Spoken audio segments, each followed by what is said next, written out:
At about 7.7 million kilometers squared, Australia is the 6th largest country on Earth and for the most part is extremely sparsely populated. Looking at a map of its population density, we can only really see a handful of urban areas. Excluding Perth on its west coast, most of these are concentrated on its east coast, southeast specifically. The area known as the Outback is in particular one of the least populated places not only in the country but the entire planet. Although a rather vague term in terms of its actual location, the Outback is generally this region here. It's an almost lifeless, remote, vast region which covers around 70% of the entire country, or about 5.5 million kilometers squared. As the boundaries of the region aren't set in stone, there is no exact measurement for how many people actually live in what is known as the Outback. But why do people actually live here? What is the largest settlement and what is life like there? Let's travel into the desert and find out. So before we investigate what life is like there, let's take a quick look at the history of the Aboriginals and why and when they migrated to Australia. So Aboriginal Australians have lived in the Outback for over 50,000 years. They originally migrated from Southeast Asia using very simple boats to reach Australia. Over time, they spread out across the country, adapting to the extreme conditions of the Outback. One of those regions being what is now known as the town of Alice Springs, perhaps the most well-known city in the Outback. It is also the most populated, with around 29,000 people calling the city home. So this is where the city is located, somewhat in the middle of the country. It's roughly a 29-hour drive away from Sydney or Perth, or a 15-hour drive from Darwin/Adelaide. So the city is found just a little north of Lambert Centre, which is recognised as the official geographical centre point of the country. Now, when I searched for it on Google Maps, I thought it was just down the road, maybe an hour away max. But no, it turns out it's over 5 hours drive away, even though on a map it looks relatively close. The same applies to Uluru or Ayers Rock, which on a map looks like it's just around the corner, but in fact it's again about a 5-hour drive away. So this is what the city actually looks like. It's a very small suburban town with low-rise buildings against a backdrop of rugged red desert landscapes. There are no tall buildings, nothing flashy or particularly stand out, just a sea of green trees and houses amongst the Martian-like scenery. The city is part of the Northern Territory and is actually the region's second most populated city, only behind Darwin. Showing just how low the population of the territory is, if a city with 29,000 ranks second. For reference, the next largest city is Katherine, with just 6,000 people. In fact, the entire territory's population is around 232,000. Found roughly 7 hours drive south of Alice Springs, we arrive in Coober Pedy, a town found in the northern part of South Australia. The town is extremely unique and somewhat bizarre. It's a town where around half of its inhabitants live underground. As you'd expect from this region, the climate can be absolutely unbearable. In the summer, it regularly sees temperatures above 40 degrees Celsius, and the highest temperature ever recorded there was 48 degrees Celsius. So for this reason, around half of its 1,800 population live in dugouts, which are essentially underground houses where temperatures are much cooler and livable.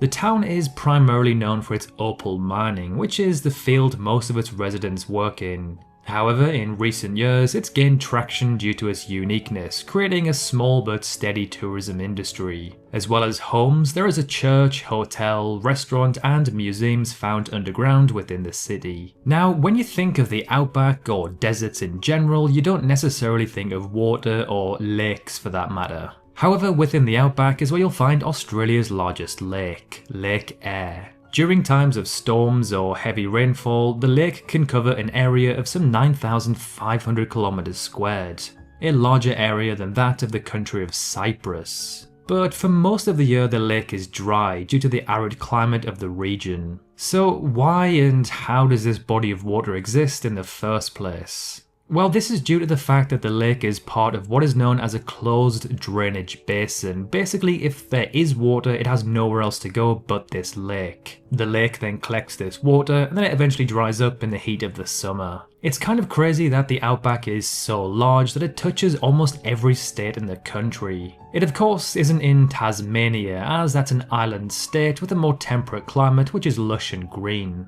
There are parts of Victoria that are semi-arid, but generally none of Victoria is considered to be part of the outback. And then there is ACT, which is the Australian Capital Territory, a tiny region that encompasses the capital Canberra, located much further southeast. Like Tasmania, has more of a temperate climate. Now, when you think of Queensland, Australia, what pops into your head?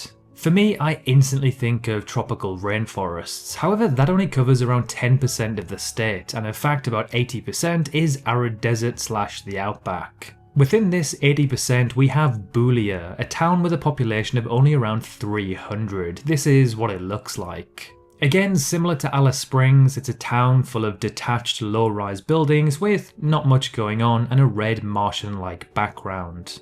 There is one unique thing that goes on in this town, however, which is what it's nationally known for. So every year in the third week of July, it hosts Australia's national camel races. It's a 3-day event where people race on camels over a distance of 1500 meters, the record of which is 2 minutes and 45 seconds, which is actually only 43 seconds faster than the human record.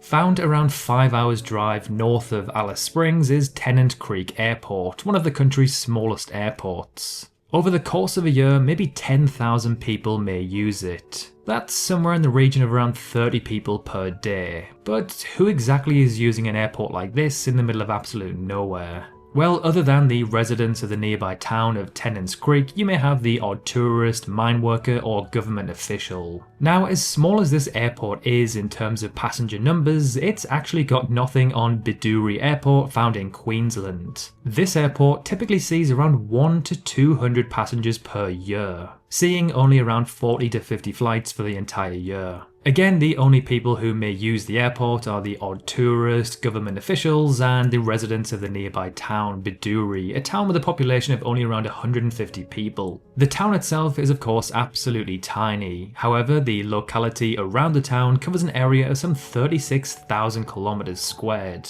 That's larger than around 60 countries around the world. The town sits in the southwest of Queensland, not far from its border with South Australia and Northern Territory. It is found within the Simpson Desert, a region of Earth that pretty much looks like Mars. It's filled with rolling dunes of red sand and seemingly never-ending landscapes. Although most of the outback is generally very hot and in the summer almost unlivable, the sub-region of the outback often regarded as the hottest is Pilbara, an area of around 500,000 kilometers squared, found in the northwest of the country, Western Australia specifically. Around 50,000 people live in this region, giving a density of roughly 0.1 people per kilometers squared. An extremely sparsely populated region where most people work in what is known as FIFO, fly in, fly out. This is people who quite literally fly in, work solidly for around 2 weeks, and then fly back to have a week off, repeating throughout the year. The region consists of mainly rocky, barren land that absorbs heat during the day and then releases it in the night, meaning it's hard to ever escape the heat. Within this region is Onslow, a town which saw Australia's highest ever recorded temperature at 50.7 degrees in January of 2022. However, Onslow is actually found on the coast and is not classed as being part of the outback. It's a town where only around 800 people live. One particular point of interest in Australia, which mainly runs through the outback, is the Dingo Fence, the longest fence on Earth. It runs for some 5,600 kilometers. As the name suggests, it's a fence to keep dingoes out, which are wild dogs that roam the country. The fence was initially planned to be around 1,100 kilometers long, but then was gradually extended over time. By the early 1900s, it reached its final length of 5,600 kilometers, stretching from northwest of Brisbane through the outback and ending on the coast of South Australia. Like and subscribe for more content like this, and as always, thank you very much for watching.